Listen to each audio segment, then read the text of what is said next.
She tapping out again.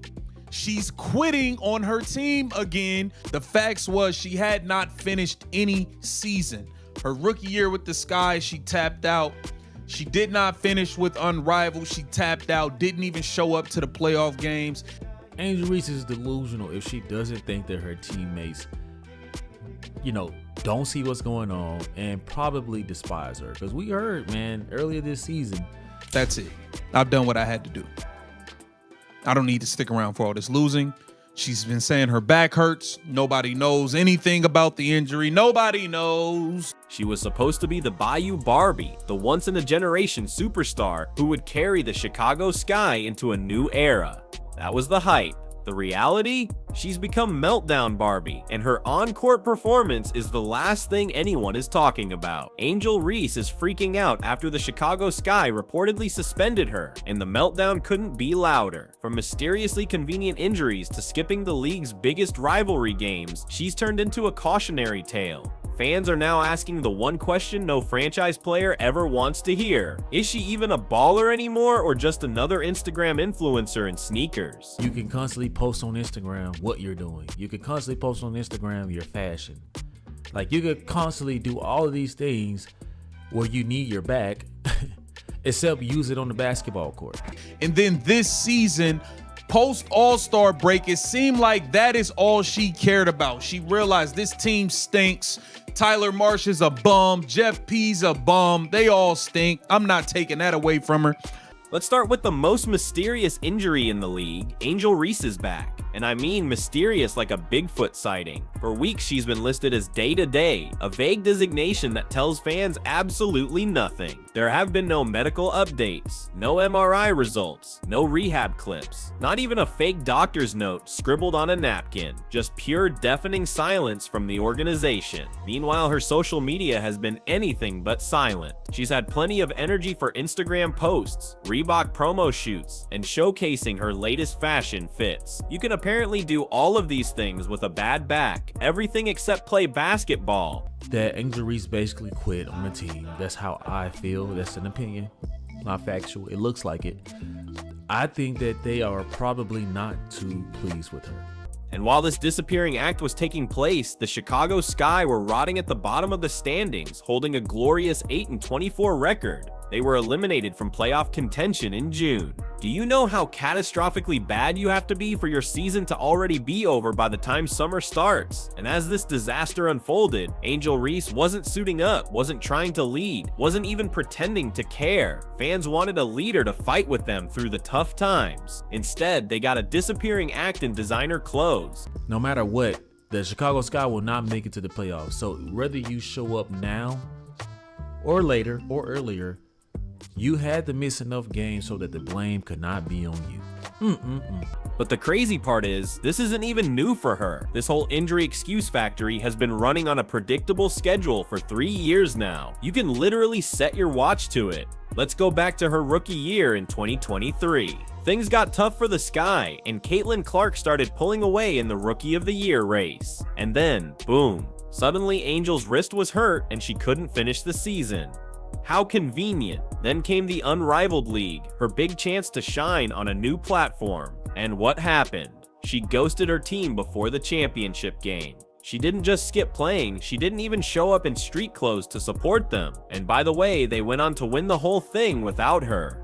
Especially when Angel Reese is missing these blown layups that literally are costing them games, making all these terrible plays, refusing to pass the ball because she's so bent on keeping up with Caitlin Clark. She's putting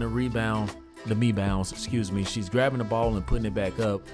And now, here we are in 2025. New season, same disappearing act. This time the excuse is the back injury. And guess when it suddenly flared up? Right as the Sky were spiraling to dead last in the league. The timing couldn't be more suspicious if she announced it with a ticking clock in the background. She's played in only 3 games in the last 4 weeks, and the Sky lost every single one of them by an average of 18 points. That's not just losing, that's getting publicly humiliated. You'd think someone hyped as the face of the team would want to show up and fight, but nope. She sat out, collected her data detonation, and kept the Instagram stories rolling. So we start calling it out. Hey, are you quitting again? It appears you're quitting again just because your team not good. Just like rookie year, once you realize you stood no chance to win rookie of the year, you quit.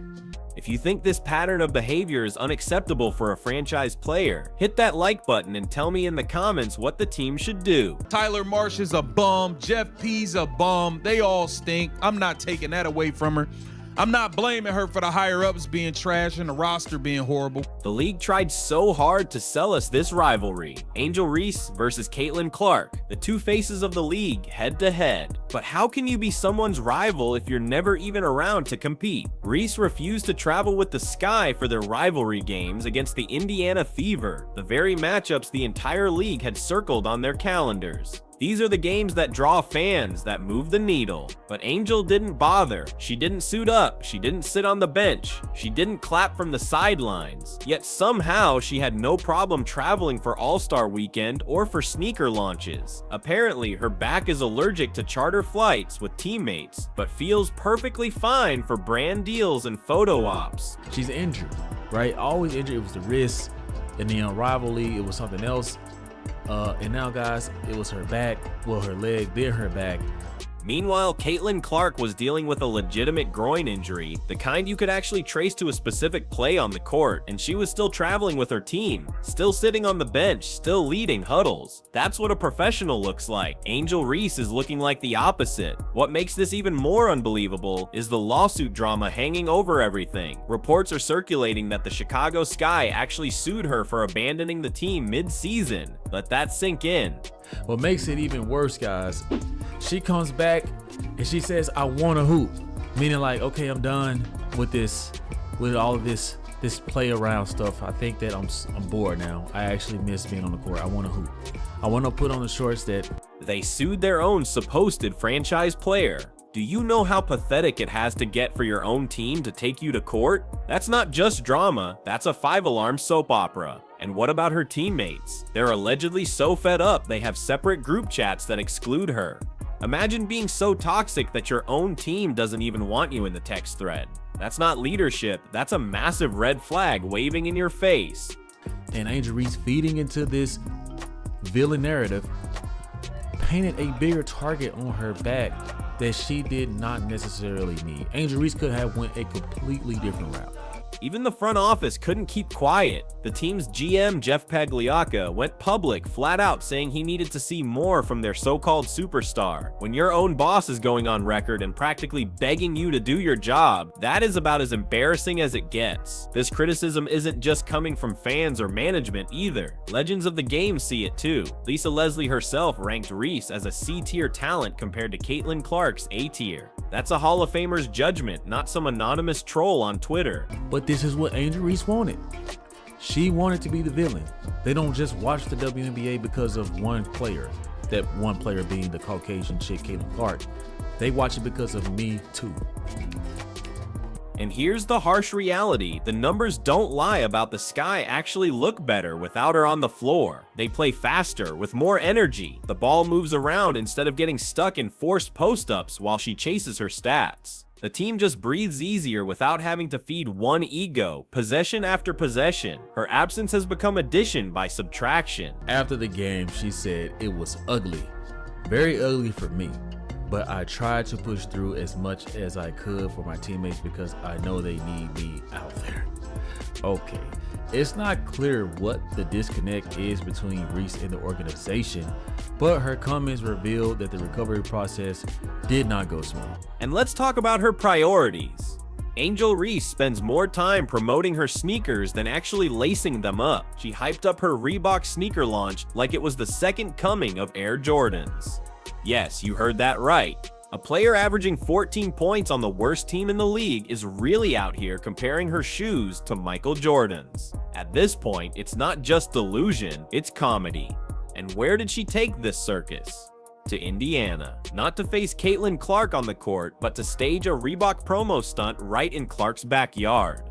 Exactly what's going on because they could not find anything, right? Maybe the MRI came back and they was like, we don't see anything. Maybe, just maybe, anybody who knows sports, anybody with a set of eyeballs that work, can see that Angel Reese was full of it. The cherry on top of this whole mess, She only returned to the lineup when her grandma showed up to a game. Not for the fans, not for her teammates, but for a family photo op. Once that was done, poof, back to being day-to-day. Meanwhile, when she does bother to play, she's obsessed with keeping that double-double Barbie image alive, forcing rebounds and chucking up putbacks while her team gets blown out by 25 points. WNBA got rid of Liz Cambage, who is far more better than Angel Reese. I don't get what Angel Reese has over the WNBA. I don't get what Angel Reese has over the organization. But if they were smart, they would do what they needed to do.